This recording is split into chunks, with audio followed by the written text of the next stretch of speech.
Hello and welcome to another video. So tonight, midweek, we had spaghetti bolognese on Monday and gammon last night. We have leftover mince to use up, so I'm going to make some homemade meatballs, which we'll just have with some rice for midweek tea. If you'd like, cook along with me.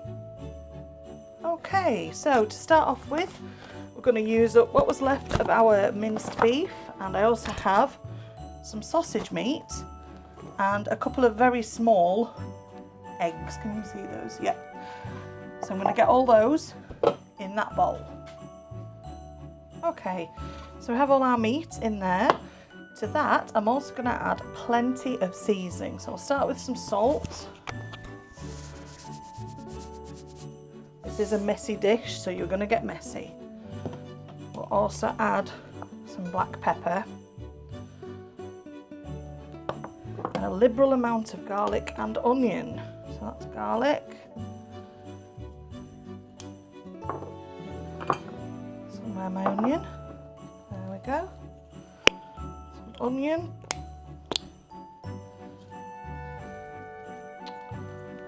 get it away.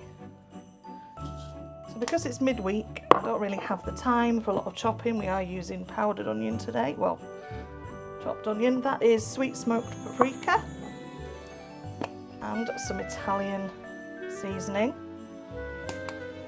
If I had Worcestershire sauce, I would add some of that at this point. However, I don't have any. What I do have is a few leftover breadcrumbs, so I'm going to add a glug of them as well. There we go. And then the only way to do this is to get your hands in. So one clean hand, have been washed, and you want to kind of blend all this together. You can do it with with a spoon, but I prefer to do it with my hand because you can feel when the meat's all mixed together better. Obviously, don't lick your hands after, and do make sure that your hands are well washed. So the egg helps bind it all together, and the breadcrumbs just give it a bit of substance because obviously meat can be quite wet as it is. So breadcrumbs do help. And then we're going to roll this into balls in flour and crisp them off in the frying pan. I am, however, going to add some more breadcrumbs to that because that's still really wet. So I used 2 eggs because the eggs are really small that I have. Just add some more breadcrumbs. They were going to be Scotch eggs over the summer, but I never really got around to it. It's been a mad year. That's better. Sorry for the banging of the bowl on the marble thing. Oh, it already smells gorgeous. There we are. So you can see it's kind of sticking together in one big ball, which is what we want. It's all mixed through. And then we're going to separate that into individual balls and brown them off. Okay, so my hands are washed. We have a little pile of flour on a plate, some spare flour. I'm just going to start portioning this into meatballs. So the way I like to do it is kind of make a log shape, work out where half is. So that'll give you a half, half again. So that gives you 4, and then each one of those will split into either 2 or 3, depending on what size you like your meatballs. So I'm going to probably do them into 2, I think, because I'm feeding Jason. So half of that gives us a good size meatball. You just want to make sure these are really well packed, otherwise they'll fall apart. About that. And then we're just going to roll them in flour. Like that. Continue until all your mix is done. Just do one more with you. So you get a hold of it, you give it a good squeeze. You see what I'm doing there? Get all that flavour mixed in. Roll it in the flour so it's well coated. And pop it to one side. So you can see they're roughly equal size. So I'm going to get all those done and then we'll show you what's next. Right. So we've got all our meatballs done. I'll show you those in a minute. The next thing I'm going to do is get our veg ready for our sauce. So we have onion, carrots and celery, which I'm going to wash, peel and chop, and I'll be back. Okay, here we go. So we have our meatballs over there. They're going to be going into this pan to brown off. So that's just heating up with some oil in.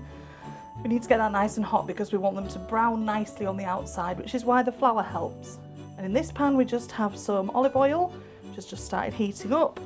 And we have a bowl of chopped veg. Although you can only see onion on the top, there is carrot and celery in there as well. So that's all ready. Once these pans are heated, we will get everything in and we'll start frying off our veg and frying off our meatballs.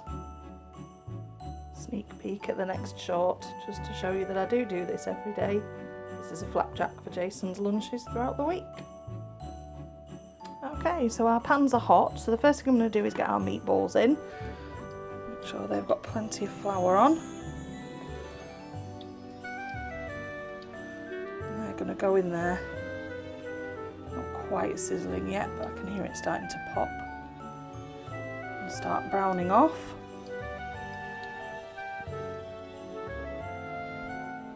If they've got excess flour on, you can just tap them and then it'll flex. Just extra flour does come off. Get my teeth in. I actually managed to make them all roughly about the same size this time as well. Okay, that's our meatballs in. I'm just going to get rid of that flour. Get rid of that.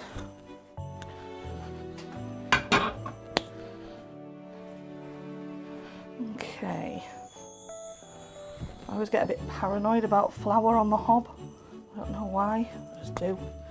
Okay, so that's those in. They're going to start and fry. Our oil in here is nice and hot. And we're going to add our veggies. There we go.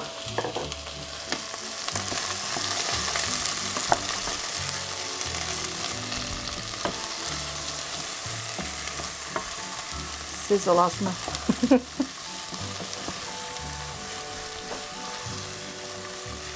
Excuse me. Get down. Get down. Last night's gravy still in the crock pot. Haven't got around to washing that bit up yet. And you can smell it, but you can't have it because it's got onion in.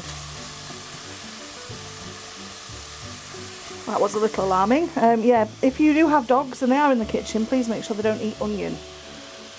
Onion can be quite dangerous for dogs.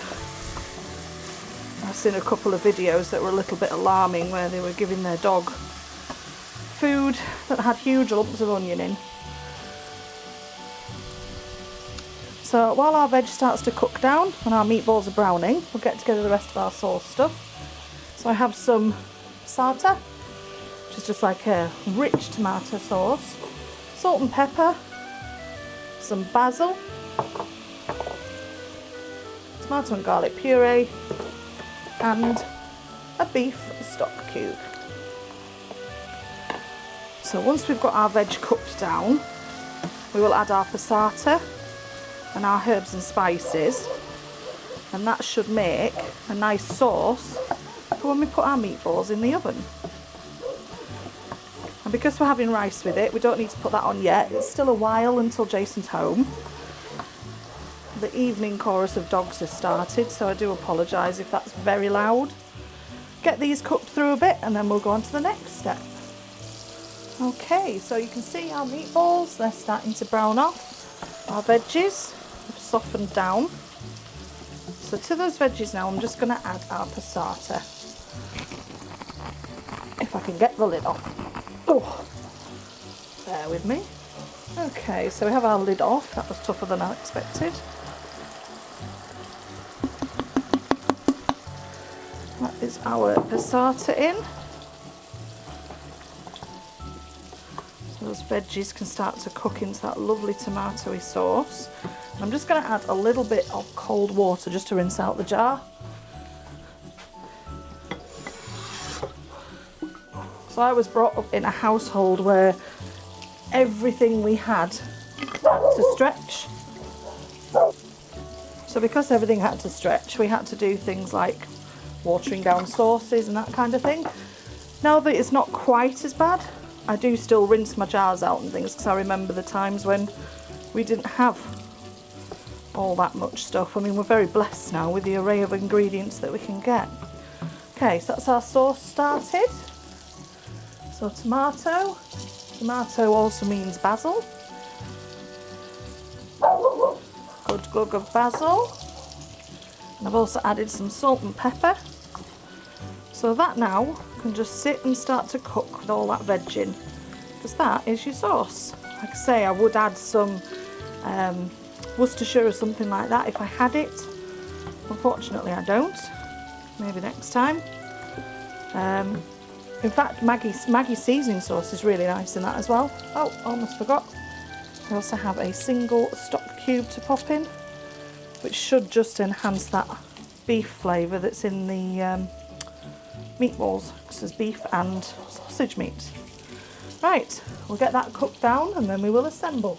Okay, so we are at the point of assembling. Our meatballs have browned off. You can tell the edges are just a little bit harder now, which should seal that meat in. You can see there. So turn them off. The sauce is bubbling and all the veggies have cooked through. So the next thing we're going to do is get it ready to go in the oven and finish cooking. So I have, this is one of my oven trays, which for some reason looks filthy, but it has been washed. So to start off with, we're going to get our meatballs in there. So I always give them that little bit of time just to drain off any of that extra fat. Well, fat, butter especially, does make things taste better.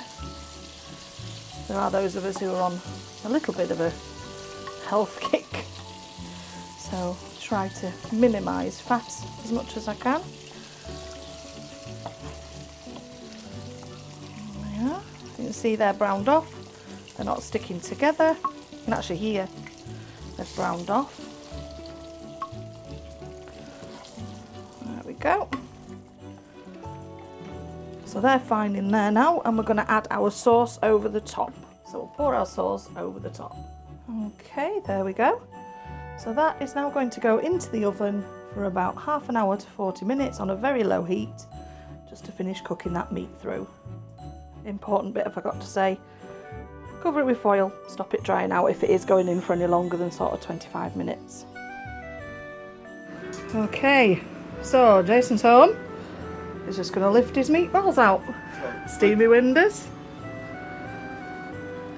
There we go. His batch was dropping on the floor. Please don't. Oh, oh dear. It's quite heavy, that. It is. Let's have a look. Oh.